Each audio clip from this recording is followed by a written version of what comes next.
Hello, I'm Ethan Lee, the show's creator and producer. Next episode of And So She Left, we want to try something different. You're about to hear from Erin Schnarr. Before becoming a successful entrepreneur running a pay equity solutions company, Erin spent 25 years in high-profile corporate positions at companies like LexisNexis. She has developed an expertise on imposter syndrome and similar insecurities after experiencing them for decades. The point of this show is really to uplift and inspire women who've left the corporate world. And one of the ways we realized we can do that is to connect women who've made it with women who will. So for our next episode, we want to feature one emerging female entrepreneur who's experiencing imposter syndrome in conversation with Erin about overcoming fear. This is a great way to get some free advice, plus you'll be getting your brand out there in front of other women entrepreneurs, our community, and Cansulta's partner organizations.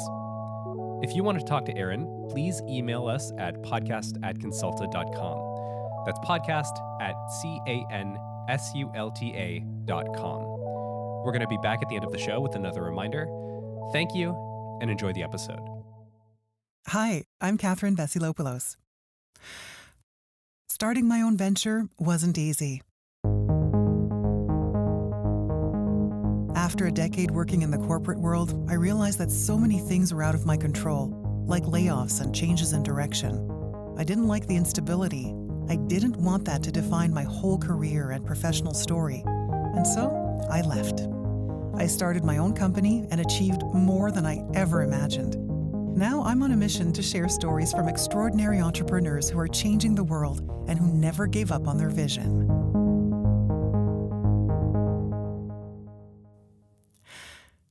Facing imposter syndrome is almost inevitable, whether you work in corporate or not. It's far too easy to pour all of your time and effort into your job and to link your performance to your personal identity and self-worth. Just ask Erin Schnarr. Erin spent over 25 years navigating the corporate tech world. She's secured directorial positions at companies like Bell, Reader's Digest, and LexisNexis. Throughout that time, she treated each company she worked for as if it were her own, sometimes staying up all night to work on projects. But coming up against the glass ceiling was predictably tough. She's seen male coworkers rocket past her, gaining higher pay and more senior positions while putting in less effort. Throw in surprise layoffs, bad luck when launching past ventures, and a history of being underestimated, and it's no wonder she's developed insecurities that had to be overcome. After pivoting away from corporate, Erin co-founded CompenSage, a venture providing custom pay equity solutions. Through it all, she's satisfied her need for fulfillment by pursuing enjoyable work, earning her luck along the way. We talk about how she's learned to manage imposter syndrome, how her heritage as an Indigenous person was both surprising to learn and a source of inspiration, and why the job you want to do is the job you should.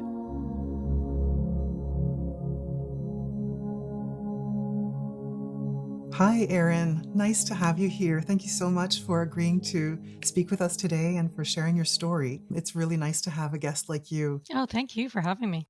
You have a very interesting story and a very particular story. One of the things that I'd like to start with is for you to tell us a little bit about your professional background. How did you get to where you are today? I started working in the corporate environment during my university years. I was looking for jobs, and my brother actually applied at a corporation for his own career, and he brought me home a summer temp job application. I sent it back with him. I was even such an arrogant teenager that I was like, hey, can you return this for me too? And I ended up getting a job and he didn't. And that was the start of my corporate career. And I fell into it. It wasn't what I'd planned. Just a quick question about the initial part of your professional life. What was the first job that you did that your brother never got to do? I was just a summer job, but I was a secretary for a telco. And When I was a kid, I always wanted to be a cashier because I loved pushing buttons. And this one gave me multiple lines to answer. So I had to answer all these lines, and it was like a game. It was like a video game ahead of its time. Like, how many people could you put on hold, redirect their call, answer their inquiries? So it was fascinating. But my poor brother, yeah, he went on to land a great job and he loved it. And it was a lifelong career for him. But I have to thank him for It all started helping with me him. find something. Yeah. He was the delivery boy who handed off your application. He's a great guy. So thanks, bro. Exactly. So the department that I was in wasn't profitable and it wasn't really in line with the corporate strategy. And so we got laid off. They shut down the office in Toronto. And it was devastating. It took a really personal blow because I had poured all my entrepreneurial spirit into my position. I was crazy. My friends thought I was nuts. I was coming in on weekends. I was working all hours. It was my life. I defined myself by my position. And you get in little incentives, getting promoted, relocated.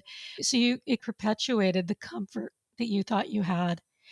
And rather than tap back into that, wait a minute, you weren't going to stay much less than a year whenever you first started, it ended up being, I've got to go back. I got to go find another corporate job. I got to prove my worth. And I continued my career until I had kids. And that was another pivotal point. I remember interviewing somebody as I was going on mat leave. And again, I had poured myself into my job. I was getting promoted. I owned what I did. I was creating new revenue streams and winning awards and little incentives again. And so I was leaving my job for mat leave and I felt very secure until I was interviewing the candidate to replace me. And at the end of it, she asked me, "So what are you going to do when you return?" And that's how I found out that my position wasn't open for me to return to. The company only has to give you an equivalent position to return to. So I hadn't had that discussion with my manager. I loved my position. And again, it was that kind of blow where it was blindsiding and it wasn't what you thought you Yeah. had as a relationship. So You thought despite you the have security loyalty, and yeah, you have safety. the security, the safety, but despite all that loyalty, you're sitting there interviewing your replacement. And that's Yeah. one of the hardest things to do because, hey, like you developed that department, you developed all the processes and you build the relationships. And here you are just handing it off to someone else. And what does that feel like? Oh, it was devastating. It really felt like rejection. It really felt like my safety, my security in my whole corporate environment was not what I thought it was. And when I went to ask about it, my manager just said, "Oh, we'll work something out." Like they didn't seem to have a concrete plan for me. I went off and I had my child and I came back and they gave me a position. It wasn't with input from me either. And it wasn't what I had enjoyed in the position that I had before. And so I got an opportunity with another company. And so my husband and I used that opportunity to relocate closer to his family because we had this young child and open up our own company. And we were exclusive with this offering that we had with the company for the first couple of years. And unfortunately, the timing was going into the dot-com crash, 2008, the whole economic downturn. Yeah, the worst time Um, ever to start a new business. Worst. And we, of course, we didn't see it coming, but we thought we were secure in the exclusive contract we had with this corporation. We were good. We were gold. And we were hitting our targets. Like we were surpassing their expectations, working night and day. So just replicating what I was doing before, feeding the monster. And then it came out of left field. They were canceling the contract. They had a corporate restructuring. They weren't going to do external work anymore. They were going to have a kind of a walled environment. Completely understandable from a corporate perspective, but completely devastating from somebody who's hanging their self-esteem on being the superstar in the company and getting these rewards and these little contributional acknowledgments as you work your way and fight your way through the career.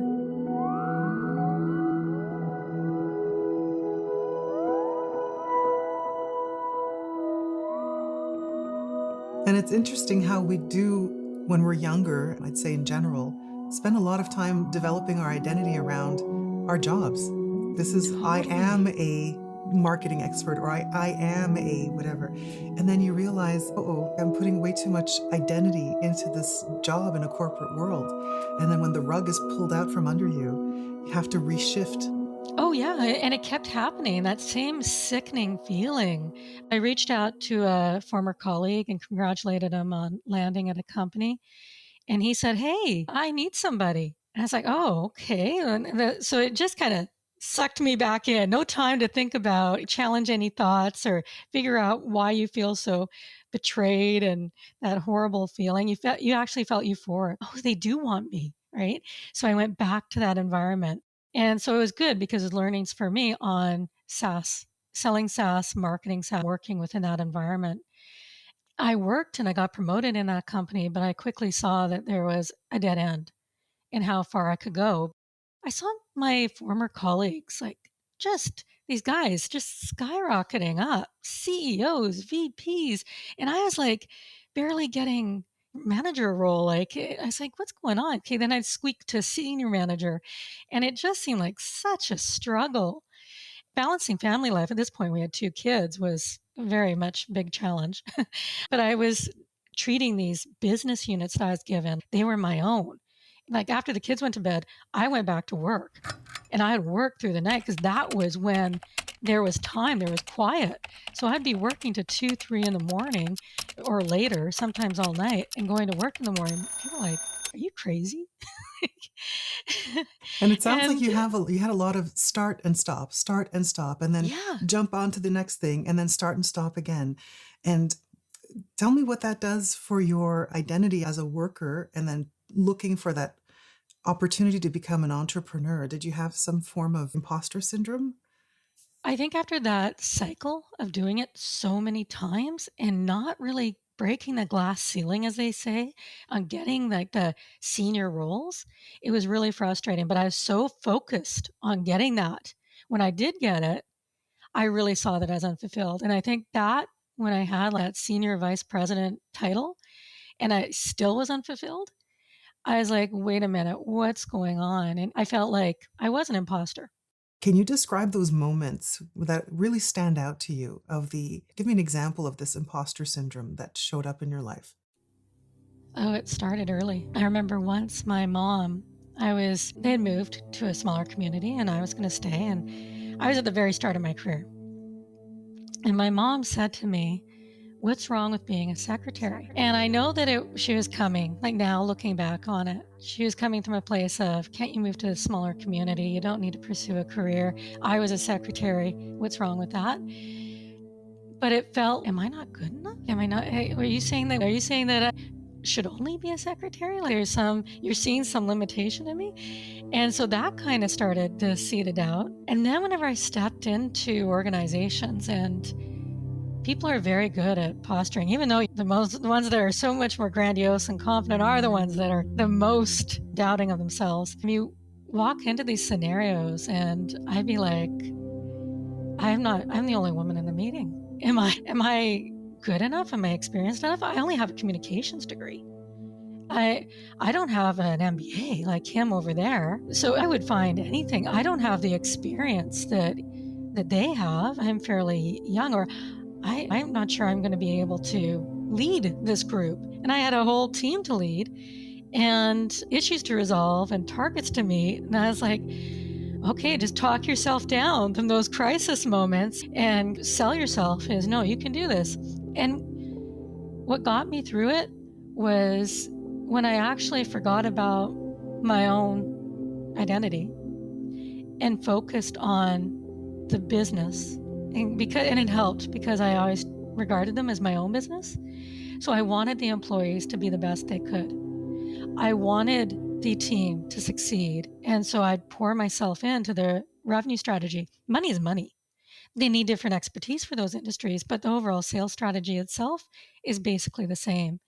So I was the type of manager that rolled up my sleeves, got in there, went to the meetings if they didn't know how to sell it, figured out what supporting documents or people they needed behind them. I did everything I could to motivate my team so that I didn't also feel like an imposter because I made them successful, so I was successful. And it kind of filled me in so that I could feel a little bit more confident and feel that doubt that, you're not good enough to do this. No, but they are. They're a great team and I can inspire them. So, one of my greatest moments in my career is walking into organizations, finding those people that have been overlooked in the company and they've been there for 20 years. They've been there for whatever. And they're so knowledgeable at the company. You ask them about how something works, they dive in and they tell you exactly. And you're like, oh my God, where have you been? And finding those people and raising them up. And that is so gratifying. And so they move on, they get promoted, and you're just like, yes. And they can be new to the country, they can be female, they can be male. Everybody has imposter syndrome, like you said. And just being able to help them along and inspire them really helped me fight through That's my great own. advice. It's just help elevate the others around you, and then it Yeah. helps alleviate your own feeling of insecurity. We're all working in teams. We all work with other people, and the best thing that you can do is to just keep highlighting what's good about them and what has a strength, and it Yeah. maybe help them as well to remember that, because sometimes we just need to hear the words. We just need to hear someone else remind us of that, even though that person has 20 years experience, so they could tell you from A to Z everything that they've ever done and the history of the company and everything else. They're It fantastic, really, yeah, resources. and then I was like, wait a minute. I keep throwing myself at these jobs and I really wasn't getting the return. And I felt if I went out and did it on my own, I'd probably have so much more, have gone way ahead in my own career and achieved so much more. And even in my own self esteem, because a lot of times in corporate environments, you say something and it just goes over people's heads because they've got their mandate. And even if it's a good idea and you see them fail, which you did, it didn't matter because it was in line with what they had agreed to with the C-suite, and that's what they were doing. I got laid off again. They removed the senior management from Canada, an organizational change. This was at the end of the pandemic. And then my husband got diagnosed with MS, and that was a devastating blow. And so while he was healing, we were both trying to figure out what we're doing with our lives. And he had been working on a platform. And he said, you've got the SaaS experience. Like, we could do this. So we put a business case together, we pitched it, and we launched a company. And this was going on a year ago. And it has been so fulfilling. It's been a roller coaster of emotion. Let me And ask you I about found, that. You talked about fulfillment before all this and now fulfillment in your current position. How yeah, did that evolve and what did that mean for you? What is this concept of fulfillment? the fulfillment in the corporate world was like giving yourself a chocolate bar. It was a temporary satisfaction and it felt so good as you're eating it. It was delicious, but you weren't fulfilled afterwards. You're still hungry. And in this environment, I feel satiated. I feel like I am like cooking. I'm a chef. I've got these great meals I'm turning out and people are just loving it. It's not this temporary little fix. It's actually, I feel so much more gratified. That's a great analogy, and anyone who loves food will completely understand the empty calories of the chocolate bar versus a beautiful gourmet experience. That is Yeah. awesome, perfection. And thank you for clarifying that, because it's only when you've gone through those steps that you can reach that realization. When you're in it and you're in a place of non fulfillment, you don't know what's missing, and you really have to change something in your environment, change something in the way you're doing things to be able to see the other horizon. Yeah, I felt like these were all little temporary fixes. And now this is what I feel like. Suddenly you're in your wheelhouse. And all those lessons you learned within the corporate environment that were safe and the risks you took, you feel like you can actually apply those learnings. Those decisions that you make on your own are decisions that you see that they're the right thing. It does a huge thing for your self esteem and your personal identity.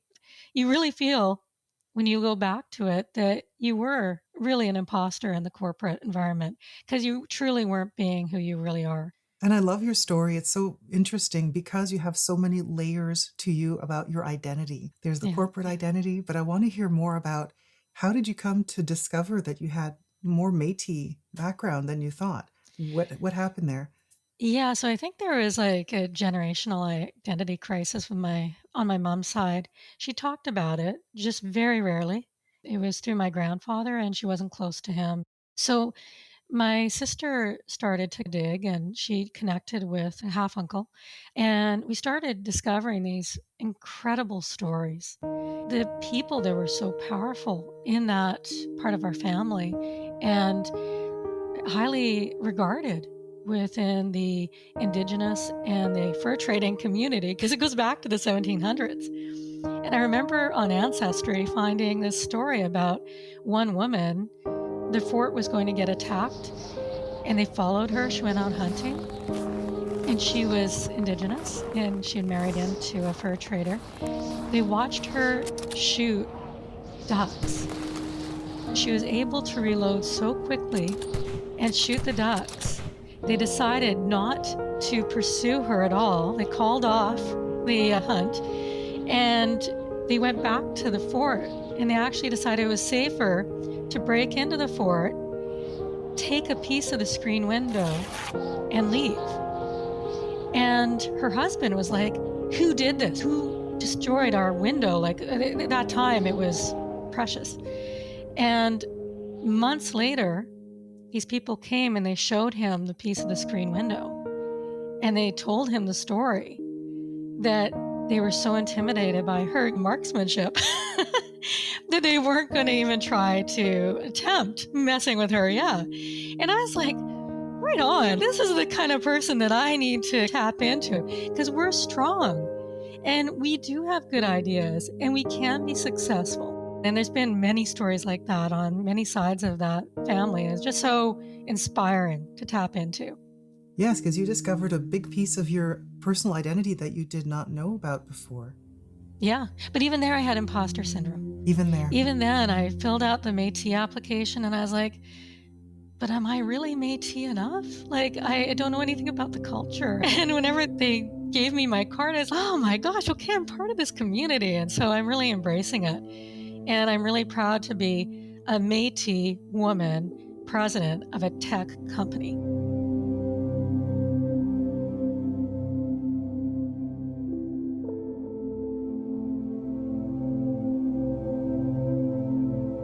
I wanted to ask you a bit more about some unique experiences that you've had in your professional development. So tell me more about some unique experiences that you've had. I felt, whenever I first started this, I felt very alone. And it felt, because we're working from home, how do I do that? How do we make it through this first year? And it was a little terrifying jumping into this kind of hole and feeling like you're alone, especially after COVID, working from home and not having a lot of people easily available to just meet you for coffee or things like that. So I joined PARO, which is a women's organization, joined an Indigenous business group, and it was perfect. They were so caring and they were so gentle, this women's group. They were very welcoming and very reassuring, and they took you through steps. So that was a very rewarding first experience for me. And then I started tapping into other female entrepreneurs, and they really do take you under their wing and they validate what you're doing. One friend who I met, she has been great. She's told me about conferences to go to, introduced me to investors. And now I'm connecting with other women that are a bit behind me. And so I share my stories and they're like, oh my God, you're so ahead of me. And this is great. And just half-hour conversations are so motivating. And that I didn't get in the corporate world. Everybody had to prove themselves. Everybody was the expert. You didn't show weakness because you're vying for the next promotion, right? So you didn't get to have that opportunity to share your doubts and your issues and concerns and openly. Yeah, it's an Yeah. excellent point. I found that in corporate life, everybody was out for themselves and for the next promotion. But when you become Yeah. an entrepreneur, everyone's in that same boat of entrepreneurship. And then we all become this tribe of individuals that are all looking for one another out there in the world. And when we find each other, it feels like there's a camaraderie and there's a lot of apprenticeship and there's a lot of guiding the way for each other. And I'm really Yeah. glad that you found that because it's one of the key things to helping you not feel isolated. Because many of Oh, us are yeah. working from home. If entrepreneurs do anything like, that standard thing of we all started in our dad's basement or in our Yeah. garage or whatever it is, we start alone. And then you have to go out into the world and find those people who are like-minded and can help you rise you to the next level. So I'm really happy you were able to find that. That's really awesome. It's funny because I used to always get so scared doing presentations in the corporate environment. I was so nervous. I hated doing them. And now I have so much more confidence in talking about myself, talking about our work. And I think it's because I truly found myself. And in the corporate environment, I was trying to sell a story. And I'm not sure I really believed that story about myself because I didn't feel like I was being genuine and about whatever I was talking about because it was the corporate mandate. It wasn't my project. And this is something that I own truly. So it's just for some reason, it washed away all that nervousness and angst that you feel in the corporate environment of being judged and making sure you move on to the next level. It's like you had a chance to crack the little egg and the little Yeah. chickie comes out. Now the real Yeah, version of you comes out. exactly. Let me ask you, what is the current project that you're working on in pay equity? And explain that a little bit to our listeners. What does that mean? And tell me, why does that make you happy to work on this? It makes me happy because whenever I was at the end of my last job, I was kind of like, no, this is it. No, I need to work on something that really is fulfilling, that really resonates with me, something that gives back. A lot of people don't know what pay equity is. Whenever I say I'm in pay equity, they glaze over. They're like, oh, and then they go, okay, what is it? And it's actually enforces government departments as well, so public and private organizations to have a plan and show that they're paying women equally that they're paying men for not necessarily the same job, but comparable work. So in certain situations, you can be comparing a secretary to a janitor if the criteria for those positions are similar. And what we've done is we've developed a platform that removes the roadblocks for companies, because the legislation in Ontario applies to companies to have a pay equity plan. A lot of small companies don't have the human resource access or the money to hire consultants to actually have a pay equity plan. And they just can't because there's a lot going on, especially if you have 10 employees, you're still a small company. So this platform enables you to do it quite easily, just collecting your payroll data, collecting your employee data, your job descriptions, and uploading it. And we do the heavy lift of analyzing it, making sure that it's being looked at from the compliance perspective according to the legislation. And we're building it out. We're building it out to be compliant with the federal, the Quebec, the BC, and global in the next couple of years. So we're moving fast and keeping very busy. But it's so gratifying because gender equity is important. It's one of the UN's 2030 goals is gender equality. And you see it still exist in the corporate environment. And I personally have had the struggles of being seen as equal in the corporate environment due to the the unconscious bias and just the way that the structure that environment is structured currently. Gender is one thing, but then there's non-binary, LGBTQT. There's other people that are disabled, that are Indigenous, that are visible minorities, and we want to build that platform out to recognize those people to make sure whichever way you cut it in your company and whoever you hire, you're paying everybody equally. And to be able to contribute something to that, give them a platform that's unbiased and does the calculations without any personal input of somebody's individual experiences, takes away another barrier. It was a gift. It was like that thing about luck. It was opportunity meeting preparedness. I've heard that before. I've heard Oprah say it, and I've never experienced it. And whenever you experience it, you're like, yes, it actually does exist. And you're just so satisfying. So let me ask you this now. I'm sure a lot of young women are listening to this show and they probably haven't gotten as far as they would like to, or they're listening to your story and they're like, oh, I recognize so much of myself in this. And what kind of advice would you give them? Spend time really thinking about what gratifies you about your job. And you can be in a corporate environment. The time might not be right to be an entrepreneur, but if you have that in you, I can tell you it's not going to go away. And you can try using different outlets and other means of gratifying that, but it is part of our DNA. Part of the brain is in the stomach. And often when I feel something's right, it comes from my stomach.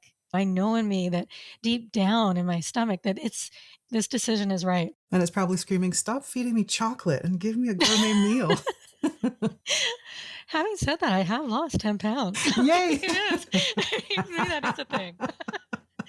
I was talking figuratively.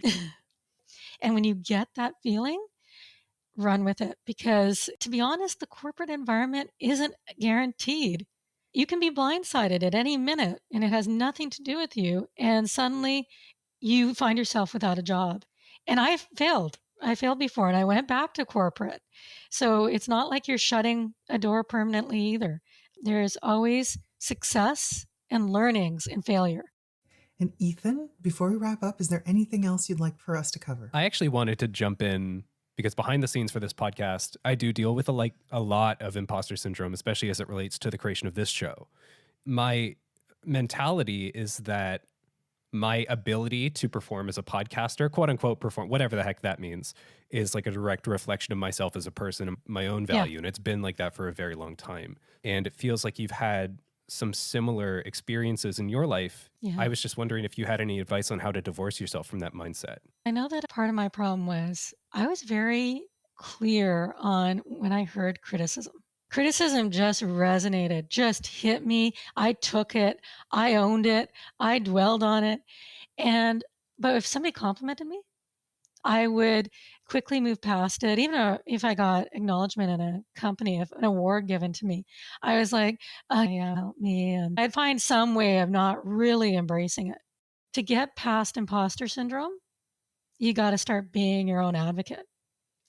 And when you talk to people who are also struggling and maybe behind you on it, you start saying no and you start taking a leadership position on it.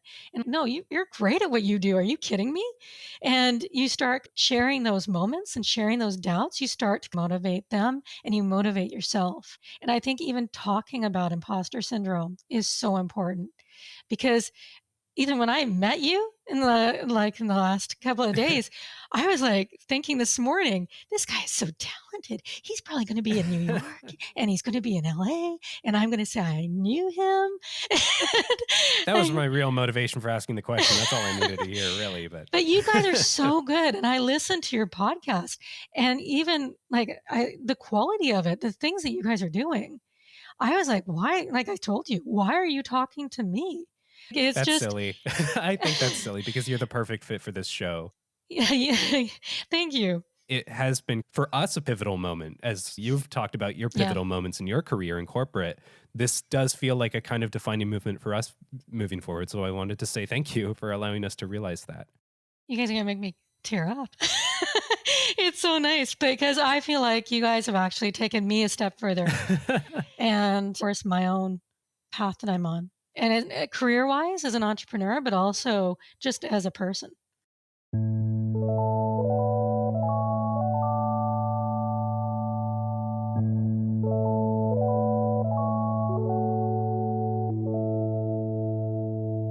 Many thanks to Erin Schnarr.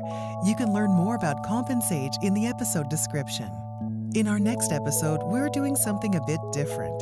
We've realized that And So She Left can bring together women who've made it and women who will. If you're an emerging woman entrepreneur who struggled with imposter syndrome, we would love to hear from you. We're setting up a one-on-one conversation with one of our listeners and Erin to be featured in next week's episode.